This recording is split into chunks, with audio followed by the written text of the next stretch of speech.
नमस्कार, जोहार। स्वागत करता हूं आप सभी का आपके अपने यूट्यूब चैनल आजाद जेपीसी अकेडमी पर। देखिए, बहुत सारा मैसेजेस मुझे आए हैं व्हाट्सएप पे और एक कॉमन मैसेज जो बहुत सारे अभ्यर्थियों ने किया है कि क्या जो सुप्रीम कोर्ट ने जजमेंट दिया है 2 अगस्त के डेट में, उसमें पेटिशनर है उन्हीं का केवल रिजल्ट आएगा या सबका आएगा। तो आज मैं आपकी दुविधाओं को दूर करूंगा, साथ ही साथ मैं बताऊंगा कुछ चीजों को लेकर अभी भी बहुत सारे स्टूडेंट में, कैंडिडेट में, जैसे पीएस के कैंडिडेट में बहुत सारी भ्रांतियां हैं और मुझे मैसेजेस लगातार आते हैं, पूछते हैं। अब मैं इतने मैसेजेस आ चुके हैं कि मैं उनका जवाब नहीं दे पाया, तो यहां पे मैं वीडियो बना दिया हूं आपके लिए। ठीक है, ये वीडियो इंपॉर्टेंट है टीजीटी, पीआरटी, सह पंचायत सचिव और एलडीसी के लिए, जिनका रिजल्ट जो वेट कर रहे हैं लगातार 5 सालों से, उनके लिए बहुत इंपॉर्टेंट है। आज मैं आपको वैसी चीजें बताऊंगा जहां से आपके मन में जो टेंशन है, भ्रम है, वो हट जाएगा। ठीक है, इस वीडियो को पूरा देखिएगा, ये मेरा अनुरोध है आप सभी से, ताकि मेरी पूरी बात आपको समझ में आ जाए। सबसे पहले टीजीटी पीआरटी की बात करता हूं। देखिए, ये नोटिफिकेशन जब आया था उस समय कुल पते 17,784, जिसमें 25% पीआरटी को लेना था। ठीक है, मामला चल रहा था बिल्कुल बढ़िया तरीके से। 2019 में इनका वेरिफिकेशन होके नौकरी भी कर रहे हैं बहुत सारे लोग। ठीक है, इसमें जो बचे हुए कैंडिडेट थे, जिन पे हाई कोर्ट ने एक बार कह दिया कि नहीं, इनका भाई 13-11 का जिला, भाई हम 13 जिला को नहीं देंगे नौकरी, ऐसे करके तो ये मामला चला गया सुप्रीम कोर्ट में। सुप्रीम कोर्ट के जजमेंट के आने के बाद बहुत सारे लोगों में एक भ्रांति फैल गया है, और खासकर यहां वाले स्टूडेंट्स, मैं बताऊंगा अभी क्या है। तो देखिए, दोनों का रिजल्ट, जिनका बचा हुआ रिजल्ट है, मैं टोटल चीजें समझाऊंगा, ध्यानपूर्वक समझिएगा। सबसे पहले कॉमन मेरिट लिस्ट बनेगा कैसे और किनका बनेगा। सबसे पहले मैं एक चीज को काट देता हूं, न्यूज़पेपर में छप गया है कि जो पिटिशनर है सिर्फ उन्हीं का रिजल्ट आएगा। ये 1000% गलत है, ये रॉन्ग है। ठीक है, ये रॉन्ग है। ये पेपर देखिए, पेपर में क्या है, पेपर वाले कुछ भी छाप देते हैं, उनको मिला, उनको समझ आया, जितना उतना कर देते हैं वो। ठीक है, अब सबसे पहला कॉमन मेरिट लिस्ट बनेगा कैसे, तो देखिए समझाता हूं, ध्यान से समझिएगा। जैसे मान लीजिए कोई एक जिला है, मैं एक जिला का एग्जांपल लेता हूं, ऐसा नहीं कि वो जिला मान मत लीजिएगा। एक जिला लेता हूं लोहरदग्गा, मान लीजिए मैं लोहरदग्गा जिला लेता हूं, चाहे छोड़िए लोहरदग्गा नहीं लेता हूं, मैं ले लेता हूं सिंपल रांची जिला। रांची जिला, ठीक है, रांची जिला उन 13 जिलों में आता है जो गैर अधिसूचित जिले हैं। अधिसूचित जिले 13-11 है ना। तो यहां पे मान लीजिए कैंडिडेट का सिलेक्शन नहीं हुआ है, टीजीटी और पीआरटी, तो यहां कैंडिडेट का सिलेक्शन नहीं हुआ है, मान लीजिए कुछ विषयों में हो गया है। तो जितने बचे हुए कैंडिडेट हैं, जितने भी बचे हुए कैंडिडेट हैं, चाहे वो गैर अधिसूचित हो या अधिसूचित, जितने बचे हुए कैंडिडेट हैं उनका ही कॉमन मेरिट लिस्ट बनेगा। नंबर 1 बात। नंबर 2, जो अभी नौकरी कर रहे हैं उन पे कहीं कोई दिक्कत नहीं है, आराम से उनको जॉब करने दिया जाएगा, उनके रिजल्ट के साथ कोई छेड़खानी नहीं होगी। तो जो बचे हुए कैंडिडेट है जिनका वेरिफिकेशन हो चुका है, लगभग का वेरिफिकेशन अब तक हो चुका है, लगभग का, तो जिनका वेरिफिकेशन हो चुका है उनका कॉमन मेरिट लिस्ट अब ये बनेगा कैसे। तो देखिए, ये पूर्णतः आयोग पे डिपेंड करता है। हो सकता है वो एक कट ऑफ जो जितना जिस जिले का गया है, जिस सब्जेक्ट में, उसके बेस पे बना दे, या हो सकता है कि कैंडिडेट को उठाएगी। देखिए रांची में कितना, तो रांची में चलो 250 सीट है, तो 250 कैंडिडेट को उठाएगी ऊपर वाला, रांची में फर्स्ट लड़का कितना है, ऐसे करके वो सब्जेक्ट वाइज उठा लेगी। ये कंप्लीटली डिपेंड करता है आयोग पे वो कैसे मेरिट देती है। बट कॉमन मेरिट लिस्ट का मतलब कि सबसे ज्यादा नंबर वाले और सबसे कम नंबर वाले, इनको ले लेगी, ऊपर वाले को लेते रहेगी, ज्यादा वाले को जितना सीट होगा उतना लेगी, बाकी छट जाएंगे। ठीक है, ये होगा। रिजल्ट कब तक आएगा, एक चीज लकीर बांध लीजिए आप।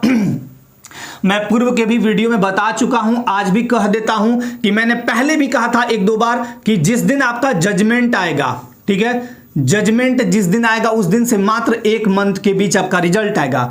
जजमेंट आया है 2 अगस्त को, मैं डेडलाइन देता हूं 2 सितंबर तक का मतलब बीच में 2 अगस्त से 2 सितंबर के बीच कभी भी हो सकता है। तो आपका अब मैं बता भी देता हूं, अगस्त में ही रिजल्ट आएगा, ज्यादा संभावना है कि अगस्त, और बहुत ज्यादा टाइम इसमें नहीं लगेगा, जल्द ही रिजल्ट आ जाएगा, निश्चिंत रहिएगा। जो अब मैं कोई बात यहां मंच पे आके कहता हूं तो ये हवाई की बात नहीं होती, मेरा सोर्स बहुत तगड़ा होता है, तभी मैं ये बातें बोलता हूं आपको। 2 सितंबर के पहले यानी अब आपका रिजल्ट अगस्त में आ जाएगा, निश्चिंत रहिएगा, बहुत अच्छे तरीके से आपका रिजल्ट भी आएगा। क्या केवल पिटिशनर का ही रिजल्ट आएगा? नहीं, इसका सीधा सा जवाब है नहीं, सबका आएगा, सबका। आप केस किए हो चाहे नहीं किए हो उससे कोई मतलब नहीं है, जितने भी आप वेरिफिकेशन करा चुके हैं सबका कॉमन मेरिट लिस्ट बनेगा। जो नौकरी में अभी नहीं है केवल उनका, ठीक है, जो नौकरी में उनके साथ वैसा कुछ नहीं। चलिए देखिए, तो कॉमन मेरिट लिस्ट मैंने बता दिया कैसे बनेगा। आप सब निश्चिंत रहिए, न्यूज़पेपर वगैरह को देख के प्रभावित मत होइए, ठीक। एक सबसे बड़ा मुद्दा ये था कि केवल पिटिशनर का रिजल्ट आया। कुछ लोग बोल रहे हैं, मैंने पूछा भी कैंडिडेट से जो मुझे मैसेजेस और फोन करते हैं, तो बोला कि सर यहाँ वहां से जानकारी मिली है। अब जहां से भी जानकारी मिली है उसको भूल जाइए। यहां जो बातें बता रहा हूं बिल्कुल 100% ऑथेंटिक है वो, ठीक है। आने वाले टाइम में आपको दिखेगा भी, तो एकदम निश्चिंत रहिए। अब आते हैं पंचायत सचिव एलडीसी। इन कैंडिडेट में एक ही मन में डर समाया हुआ है। हम लोग का तो जजमेंट में कुछ लिखा ही नहीं, जजमेंट को कभी पूरा ठीक से पढ़िएगा। मैं बताता हूं केस किस पर हुआ है। केस हुआ है 5938, ये नियम पर हुआ है।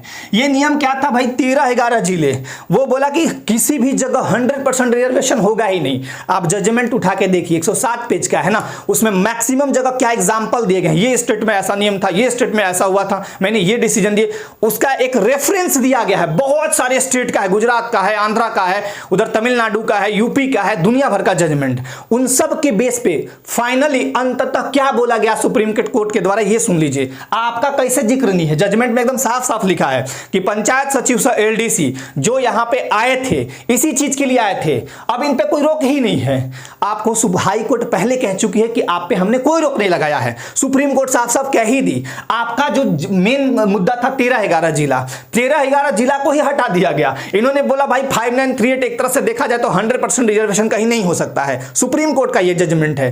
राज्यपाल अपनी शक्तियों का प्रयोग किए, राष्ट्रपति डजंट मैटर, लेकिन इन्होंने आर्टिकल 142 का हवाला देते हुए जजमेंट लिख दिया और बोला कि इसके बाद हम कोई भी इस पर डिसीजन नहीं देंगे और इस पे कोई डिसीजन नहीं आएगा। मतलब ये फाइनल है। फाइनल में क्या है, कुछ नहीं है, चुपचाप जजमेंट में आपका है। आप ध्यान से देखिएगा, ध्यान से पढ़िएगा, चीजों को समझिएगा। जो 13-11 जिले हैं वहां पे जो नियुक्तियां थी, टोटल बातें इसमें लिखी हुई है जजमेंट में। तो जजमेंट में आपका बिल्कुल है, निश्चिंत रहिएगा। ये बातें मैं एकदम कंफर्म बोल रहा हूं। अब भ्रांति क्या है आपको बताता हूं। आप सब कैंडिडेट में, इनमें पंचायत सचिव से एलडीसी, इनमें भ्रांति पता है क्या है, जजमेंट में पीएस का कुछ तो है ही नहीं है। बिल्कुल गलत बात है। मैं जब बोल रहा हूं बिल्कुल है तो है, ठीक। कार्मिक कहीं अड़ंगा ना डाले, कभी नहीं डालेगा, याद रखिएगा, कभी नहीं डालेगा। क्योंकि कार्मिक अड़ंगा कैसे डालेगा, वहां पे बैठेंगे वकील और वकील साफ साफ दिखाएंगे, देखिए सर ऐसे से आया है, इसमें कुछ भी नहीं कर सकते। इसमें चुपचाप साफ साफ लिखा है कि रिजल्ट दीजिए। जिनका वेरिफिकेशन हो चुका है, साफ साफ तो लिखा है कि जिनका वेरिफिकेशन हो चुका है उनका कॉमन मेरिट लिस्ट बना के रिजल्ट दीजिए, लिखा है ना, साफ साफ लिखा है। तो कॉमन मेरिट लिस्ट बनेगा कैसे, तो भ्रांति नंबर 1 दूर कर लीजिए कि जजमेंट में पीएस का कुछ नहीं, बिल्कुल है और बहुत अच्छे से है। 5938 के तहत आते हैं आप, ठीक है ना, 5938 के तहत। मान लीजिए आपके घर में गया, अब कहिएगा कि सर आप घर में कहिएगा कुछ मेहमान आए हैं, खाना दीजिए। अब मेरा अगर नाम नहीं लिए तो मेहमान में हम आए कि नहीं आए, ये बताइए। मेरा अगर नाम तरुण सर नहीं लिए तो मैं मेहमान में आता हूं कि नहीं आता हूं, बिल्कुल आता हूं। तो कहीं कहीं ऐसा होता है कि डायरेक्ट चीजें ना लिख के लिखी गई होती है। आप निश्चिंत रहिए, जो वकील होंगे उनसे कभी जाके मिलिए और वो साफ साफ बता देंगे कि बिल्कुल आपका है। तो इसलिए निश्चिंत रहिएगा, मेरे तरफ से बिल्कुल 100% श्योर रहिए, रिजल्ट आएगा, कोई अड़ंगा फड़ंगा नहीं है, रिजल्ट जल्द आएगा। कॉमन मेरिट लिस्ट बनेगा कैसे, आपका कॉमन मेरिट लिस्ट बनना बहुत सिंपल है। देखिए जितने भी कैंडिडेट हैं, 5000 लगभग कैंडिडेट हैं, समझिएगा। इसमें 3088 पद है टोटल। तो ऊपर से जिनका मार्क्स जैसे जैसे जिस जिस पोस्ट के लिए है, एक चीज मैं कंफर्म आज कर रहा हूं, जो भी एलडीसी में क्वालिफाई है, लोअर डिविजनल क्लर्क, चाहे वो राज्य स्तरीय हो या संहरणालय संवर्ग स्तरीय हो, जो भी एलडीसी यानी टाइपिंग करके एकदम निश्चिंत है कि मेरा टाइपिंग बहुत अच्छे से हो गया है, मैं टाइपिंग में पास हूं, 100% लिख लीजिए, आपका जॉब हो जाएगा। बस मात्र इसमें 0.01% अगर आपका बैड लक हुआ या कुछ टेक्निकल फॉल्ट हुए तभी, नहीं तो 100%। अभी बिहार में देखिए 2000 पद खाली गया है, एलडीसी के बहुत सारे पद खाली गए, उनको मिलते ही नहीं है, ठीक है ना। और ये एलडीसी वाला तो टफ एग्जाम था। खैर, जो भी स्टेनो है इसमें, स्टेनो वो निश्चिंत रहे, जो पास होंगे स्टेनो उनका भी नौकरी हो जाएगा। मेन अड़ंगा है पीएस में, पीएस में जिसका मार्क्स नॉर्मलाइजेशन के बाद सबसे ऊपर रहेगा उसका आते जाएगा। नॉर्मलाइजेशन कैसे होता है केवल भगवान जानते हैं और जो सेट करता है वो जानता है, हम लोग कोई टीचर नहीं जान सकते, पूरे भारत में कोई टीचर नहीं बता सकता कि नॉर्मलाइजेशन होता कैसे है। खैर वो डिबेट की बातें नहीं है। तो 5000 में 3088 ऊपर से लेकर नीचे तक देखेगा। लड़कियों के नौकरी होने के चांसेस यहां याद रखिएगा 95% सबसे ज्यादा है, 95%, क्योंकि लड़कियों में एक चीज होता है कि बहुत मतलब ज़्यादा भीड़ भी नहीं होती है, और दूसरा उनका पोस्ट एकदम रिजर्व रहता है। जैसे अगर मैं बात करूं 3000 में 1500 पंचायत सचिव का पोस्ट है, जिसमें 750 तो लड़कियों का एकदम फिक्स है। लड़की वाले में लड़का कभी नहीं घुसेगा, लड़की लड़के वाले में घुस जाएगी, लेकिन लड़कियों में लड़का वाले कभी नहीं आ सकते हैं। तो इसमें बहुत सिक्योरिटी होता है उनका।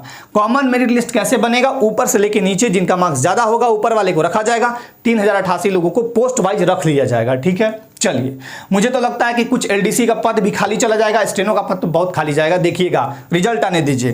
क्या डिस्ट्रिक्ट प्रेफरेंस मांगा जाएगा? ये कंप्लीटली डिपेंड करता है आयोग के ऊपर। आयोग चाहेगी तो एक लिंक दे देगी रिजल्ट के बाद या रिजल्ट के पहले कि आप डिस्ट्रिक्ट प्रेफरेंस दे दीजिए कहां कहां नौकरी करना चाहते हैं। एक तो ये, दूसरा आयोग खुद बैठेगी, या जो भी पंचायती राज पदाधिकारी, जो पंचायती राज मंत्री हैं या जो भी है, या आयोग के भी जो अध्यक्ष सचिव जो भी हैं बैठेंगे, रैंडमली आपको कहीं भेज देंगे। 24 जिला में कहीं आपकी नौकरी हो जाएगी। जैसे बिहार में भी हुआ था, रैंडमली आए, उधर से जो मंत्री थे राजस्व मंत्री और बैठे और 15 बार फेंटाफेंटी की और रिजल्ट दे दिए। रिजल्ट मतलब रिजल्ट के बाद 15 बार फेंटाफेंटी हुआ, जो जिला मिलना था जिसको मिल गया, चले गए अपने अपने जिले में। ठीक है, तो डिस्ट्रिक्ट प्रेफरेंस मांग भी सकती है आयोग, नहीं भी मांग सकती है। ये कंप्लीटली डिपेंड करता है आयोग पे, और इस पे आयोग बिल्कुल पूरी तरह स्वतंत्र है। इस पे कोई किसी का दबाव नहीं हो सकता है। रिजल्ट कब तक आएगा? देखिए, आपका भी रिजल्ट याद रखेगा अगस्त में ही आएगा। मैंने पहले ही बोला डेडलाइन 2 सितंबर, लेकिन 2 सितंबर के पहले अगस्त में आएगा। और मोस्ट प्रोबेबिलिटी, जो संभावना है सबसे ज्यादा, मैं बता देता हूं, 15 अगस्त तो 17 से 25 अगस्त के बीच में आपका रिजल्ट सबसे ज्यादा प्रबल है। सबसे, इसके पहले भी आ सकता है, इसके पहले भी आ सकता है, मैं ऐसा नहीं बोल रहा हूं, लेकिन 17 से 25 अगस्त के बीच सबसे ज्यादा संभावना है आपका रिजल्ट आने का। क्या रिजल्ट बनकर तैयार है? नहीं, रिजल्ट अभी बन के तैयार नहीं है, क्योंकि पहले वाला रिजल्ट दूसरा था। अभी रिजल्ट ये फिर से कॉमन मेरिट लिस्ट बनाएंगे तो वो नए सिरे से बनेगा। अभी बनने को बनेगा, अभी बना नहीं है। तो ये भ्रांतियां जो थी दिमाग से निकाल दीजिए कि इसमें कहीं कोई त्रुटि नहीं है। 110% रिजल्ट आ रहा है, 1 महीने के भीतर आपको देखने को मिलेगा। अगर आपको मेरी बात में कोई भी बात डाउट लगे, डिसलाइक मार दीजिएगा, वीडियो को आउट हो जाइएगा। मैं सीधे एकदम चुनौती देता हूं आप सभी को, मतलब ये चैलेंज देता हूं। मैं फिर से बोल रहा हूं, अगर मैं बोल्डली बोलता हूं कोई भी चीज, बोल्डली, आज मैं बोल्डली बोल रहा हूं कि रिजल्ट 1 महीने के अंदर दोनों का आएगा। निश्चिंत रहिएगा, कहीं कोई अड़ंगा नहीं है। कोई पेपर में दिया है छोड़ दीजिए। हाँ, कुछ स्टूडेंट ये भी कर देंगे, सर पेपर में हमारा एक लाइन भी क्यों देगा? पेपर वाले को जितना नॉलेज है उतना ही देगा। इसलिए निश्चिंत रहिए, पेपर की बातों पर पूरी तरह यकीन मत करिएगा। ठीक है, तो एकदम निश्चिंत रहिए, आशान्वित रहिए, अपने लाइफ में आगे बढ़ते रहिए। थोड़ा वेट कीजिए, इंतजार का फल वैसे भी मीठा होता है। बहुत संघर्ष किया है आप दोनों ने, 5 साल लगातार बहुत संघर्ष रहा है आप लोगों का। तो चलिए, आशा करता हूं कि आप मेरी पूरी बातें समझे होंगे, और अगर आपके इसके बावजूद भी कोई डाउट है तो कमेंट आपके सादर आमंत्रित है। आज के लिए आप सबको बहुत बहुत धन्यवाद। एक बार सभी को जय हिंद।